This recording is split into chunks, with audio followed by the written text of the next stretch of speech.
Good morning, everyone. This is Hadjikyriacos, analyst at IronFX, bringing you the morning comment for the 28th of February. Trump to announce something bigly on infrastructure. Today, the market spotlight will be on the US, where President Trump will address a joint session of Congress. This speech is widely anticipated by market participants, primarily because Trump indicated a few weeks ago that he's going to announce a phenomenal tax plan soon, and this looks like the perfect occasion to do so. However, following his latest comments on Monday, we think that investors looking for concrete details on tax reform may be sorely disappointed.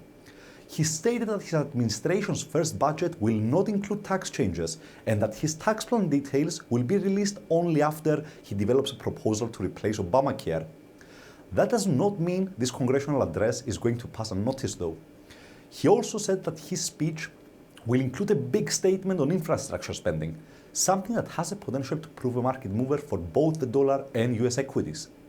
Some clarity on the issue of government spending, such as the potential size and/or timeline of any massive infrastructure plan, could cause the dollar to regain some of its lost glamour as the themes of fiscal expansion and reflation come back into play. Dollar-yen rose yesterday following Trump's remarks that he's going to announce something big today, breaking above the resistance now turned into support level of 112.40. Then, the pair found fresh sell orders near the crossroad of the 113 resistance territory and a short-term downtrend line taken from the highs of the 15th of February, and subsequently it retreated somewhat. The price now looks to be headed for another test near the 112.40 as support this time. In case Trump's comments deliver some clarity regarding the government's future spending plans, the rate could surge. A clear break above the 113 resistance barrier could initially aim for the 113.50 zone. On the other hand, a more vague speech that does not include clear details or numbers around infrastructure spending could lead to downside correction in the greenback. In such a case, an initial break in USD-yen below the 112 support hurdle could set the stage for further downside correction towards the 111.60 level.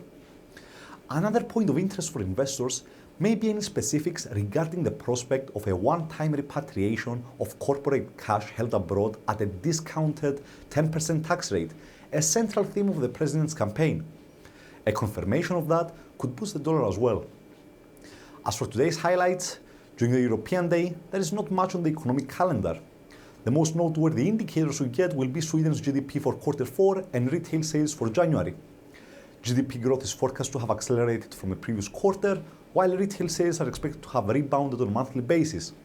Such prints would probably be pleasant news for the Riksbank and could diminish somewhat the likelihood for any further easing, at least in the near term.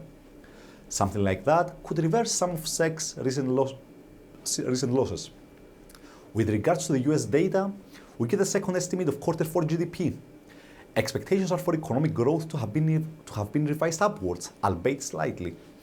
This would likely be encouraging news for FOMC policymakers, who in their February policy statement noted that economic activity continued to expand at a moderate pace. Sustained strength in US economic data could bring forth market expectations regarding the timing of the next Fed hike and thereby support the dollar somewhat, though the main market focus will be on Trump's speech today. We also get the Chicago PMI and the Conference Board Consumer Confidence Index for February, as well as the S&P Case-Shiller House Price Index for December, though none of these indicators is usually a major market mover. As for the speakers, prior to his congressional address, US President Trump will also appear in a televised interview. Besides Trump, we have one more speaker scheduled for today, San Francisco Fed President John Williams. For more information, please read the full comment on IronFX.com or download our app and get all the information you need to trade. Also, you can follow us on Twitter, like us on Facebook, subscribe to our YouTube channel, or circle us on Google Plus to get more trading ideas. This is Hadjikyriacos, analyst at IronFX, wishing you solid trading.